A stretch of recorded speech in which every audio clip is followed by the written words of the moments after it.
All right, let's jump into another deep dive. This time we're taking a closer look at the horror film Don't Breathe. We're going to go past all those jump scares and really dig into the character of Rocky. And to help us unpack all of this, we're turning to this fascinating academic journal article that really dives into, well, the themes of struggle. It's incredible, isn't it, how this film can be so thrilling and suspenseful, with the whole home invasion gone wrong. But then it also manages to, explore this really powerful theme of human resilience, when a character's up against these impossible odds. Right.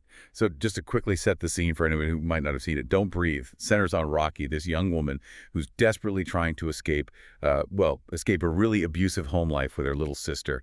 They dream of getting to California, but obviously they need money to get there. Yeah. And that's where the whole, the Don't Breathe element comes in. Exactly. And what I find so interesting is that Rocky's motivation goes beyond just basic survival or even just greed. It's this burning desire to create a better life for herself and her sister. She's willing to take these huge risks to make that happen, even participating in this pretty intense robbery. Yeah, and I think that's what makes her such a compelling character, that underlying motivation. But as we all know, things go very, very wrong. I mean, that scene where Money, one of the other robbers, is killed by the blind man, it just completely shifts the tone, doesn't it? Absolutely. It takes the story from a calculated risk to a full-blown fight for survival, Yeah. Suddenly she and Alex, her friend, are trapped in this house with this incredibly dangerous, blind man. And then, as if that wasn't enough, there's this whole other layer of complexity added to the situation. You're talking about Cindy, right? The Yeah. woman they find imprisoned in the basement. That discovery really makes you question their whole involvement in this thing. Like, here they are trying to escape with stolen money, and then they stumble upon another victim who's in an even worse position than they are. It's such a morally gray area. What do you think that scene reveals about Rocky, especially at that point in the film? I think it highlights this internal conflict she's wrestling with.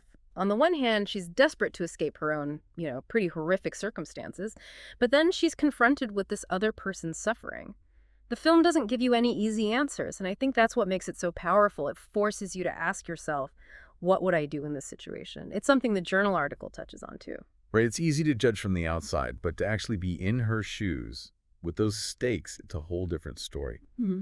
I want to back up a bit. Before the robbery goes south, there's this scene where Rocky gets a ladybug tattoo, and I feel like that tells us so much about her, even before this crazy night even begins. Oh, yeah, that's a scene a lot of people talk about. It's not just about the tattoo itself, but what it represents. The article actually argues that the ladybug symbolizes Rocky's refusal to be crushed by her circumstances, Yeah. It's almost like a visual representation of her resilience. Remember, in the film, we learned that her mom would lock her in a car trunk as a kid, and this ladybug flew in and kept her company. Oh, yeah, and then her mom blames her for her dad leaving. Yeah. I think it's in these moments of confinement, of feeling completely powerless, that Rocky starts to develop this incredible inner strength. Absolutely. It foreshadows her determination to survive, to break free. That little ladybug becomes this potent symbol, like a reminder that even in the darkest, most suffocating spaces, there's still beauty, there's still a reason to keep fighting. What are your thoughts on that? Totally. I mean, it makes you think about how we all have those moments, maybe not as extreme as Rocky's, but times when we feel trapped or hopeless. And what gets us through is that tiny spark of hope, that belief that things can get better. So even before she steps foot into that blind man's house, Rocky is already a survivor. Mm-hmm. And that experience, it shapes her, almost prepares her in a way for what she's about to face. You're right. It's like this subconscious training ground. She learns to adapt, to think quickly under pressure, and those skills become absolutely crucial as the film unfolds. Take that basement sequence, for example. It's a masterclass in suspense, isn't it? You're trapped in this dark, unfamiliar environment with this predator hunting you, relying only on sound and touch to survive. What does that kind of sensory deprivation do to a person, do you think? Well, it's got to heighten every other sense, right? And then you have Alex, who's completely freaking out, desperately trying to call for help. But Rocky, she stays laser focused on the money. It's like they have these two very different approaches to survival, both valid in their own way, but still so different. I wonder if it's like a commentary on how differently we all handle stress and fear. Yeah, you see that primal instinct kicking in, right? Alex is all about escape, reaching out for external help, Yeah. while Rocky is driven by this internal mission, clinging to what she believes will get her freedom. It really makes you think, What would you do in that situation? Would you reach out, or would you rely on your own instincts, your own resources? Okay, so let's talk about that room with the barred window where they get trapped. It feels like such a dead end, but then Rocky, again, she finds a way out. It's incredible. The ventilation duct, right. Talk about thinking outside the box. It's Mm, a perfect example of her using her environment to her advantage. She assesses the situation and finds this very unconventional escape route. The journal article actually draws a parallel between this scene and that earlier one where she cracks the safe. They call it adaptive intelligence, this ability to learn and adjust quickly to new information. right, like each obstacle, each close call just reinforces that belief in her own capability. It definitely foreshadows her escape from the house later on, too, don't you think? Absolutely. Every challenge just strengthens her resolve. It makes her even more determined to break free. But just when you think she's in the clear, she runs into another obstacle. And this one plays on some pretty primal fears, wouldn't you say? You talk about that dog, right? That Rottweiler. Seriously, I was on the edge of my seat during that whole chase scene. Oh, it's so intense. That scene just taps into our deepest fear of being hunted. Mm. But what gets me is how Rocky handles it. She doesn't just panic and run. She actually uses her head, things on her feet, Yeah. and she manages to trap the dog in the car trunk. It's Well, incredible. like she's leveling up with every challenge she overcomes. Yeah. But it does make you wonder, is all this resourcefulness just about survival? Or is there something, colder to it? Like, is she dehumanizing everyone in her path just to get what she wants?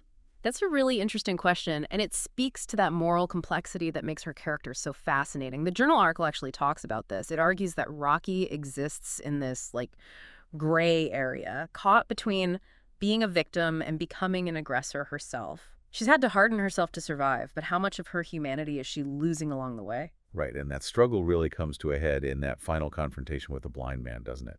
It's brutal, both physically and emotionally. Yeah, absolutely. Her capture and everything that happens in the basement is like the culmination of all that tension that's been building. You see her pushed to her absolute breaking point. Yeah, like when she uses that alarm system to disorient him and then hits him with the crowbar, it's clearly an act of self-preservation, but it also kind of blurs the lines a bit, don't you think? For sure. And that's what makes that ending so powerful. It leaves us with those questions about morality. Like, is she a hero because she survives? Or has she become as bad as the man she was fighting against? And then there's that news report at the very end, that adds another layer to it. We find out that the blind man survived, but that two other people who tried to break in were killed. It really makes you wonder how far she went, doesn't it? What do you think about that ambiguity? Honestly, I think it's brilliant. It forces us to face the fact that survival often comes at a cost. And sometimes that cost involves making compromises, even moral ones. Did Rocky cross a line? We don't know for sure, and that's what makes it so thought-provoking. And that's the sign of a truly great film, right? It stays with you, it makes you think. So what do you think Rocky's story tells us about resilience? About the lengths we'll go to for the people we love? I think Don't Breathe, even though it's a horror film, offers this really nuanced look at human nature. Rocky's story is all about our capacity for adaptation, for survival. She goes through unimaginable trauma, faces these impossible choices, and she comes out the other side changed by that experience. And her choices, even though they're morally complex, show us the tough decisions we might have to make when we're pushed to our limits. Yeah, it's a reminder that survival isn't always pretty. Sometimes it means facing our own darkness and making choices we never thought we would. And even then, there are no guarantees. I think one of the most interesting things to think about is that Rocky's story doesn't end when the movie does. We're left wondering what happens to her next. How does she deal with the choices she's made? How does she move on with all that trauma, with those moral compromises? That's such a good point. It's like the film is giving us a starting point for our own reflections.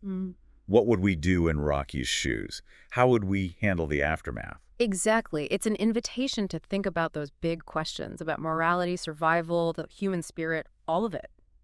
Okay, so as you reflect on Don't Breathe and on Rocky's journey, what stands out the most to you? What are you left thinking about?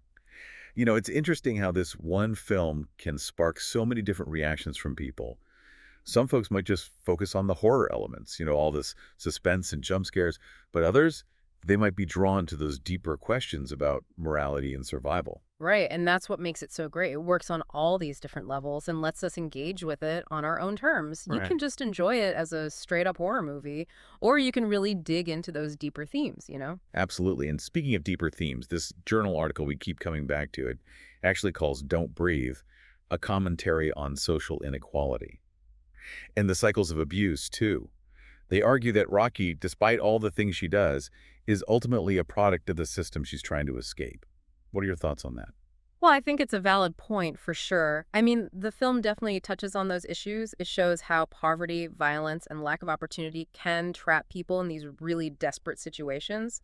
Rocky's choices, even though they're morally ambiguous, they make more sense when you look at them through that lens. It's not about saying what she did was right, but it's about trying to understand how she got to that point, the forces that shaped her. It makes you think about the bigger picture, how these societal structures contribute to cycles of violence and desperation, and how people, especially those from marginalized communities, are often left with so few options. Exactly. It challenges us to look beyond the surface and consider the systemic factors at play. So even though Don't Breathe is definitely a horror film, it also works as this powerful social commentary. It forces us to confront these uncomfortable truths about ourselves and the world we live in. Yeah, it reminds us that even in a genre known for scares, there's still room for depth, for exploring the human condition. And that's what makes this film and even this conversation so interesting and engaging. We've covered a lot today, haven't we? From Rocky's motivations to the moral dilemmas she faces, all the way to that ambiguous ending. What would you say is the most important thing for our listeners to take away from this deep dive? I think the biggest takeaway is that Don't Breathe is so much more than just a scary movie. It's a story about survival, resilience, and how complicated human nature can be. It makes us think about morality, about the choices we make when the odds are stacked against us, about what we do to protect ourselves and the people we care about. And it leaves us thinking about these things long after the movie's over. Yeah, that's probably the most powerful thing a film can do, isn't it? Spark those conversations, make us think critically about the world around us. Absolutely. It's not about giving easy answers, but about encouraging us to reflect, to empathize, and to leave with even more questions than we started with. So to everyone listening, as you think about Don't Breathe and about Rocky's experience, remember there's so much more to this story than meets the eye. There's the surface level, the thrills and scares, but there's also this profound exploration of human nature, of the choices we make when faced with impossible odds. Keep those lights on and keep exploring those deeper meanings. Until next time, stay curious.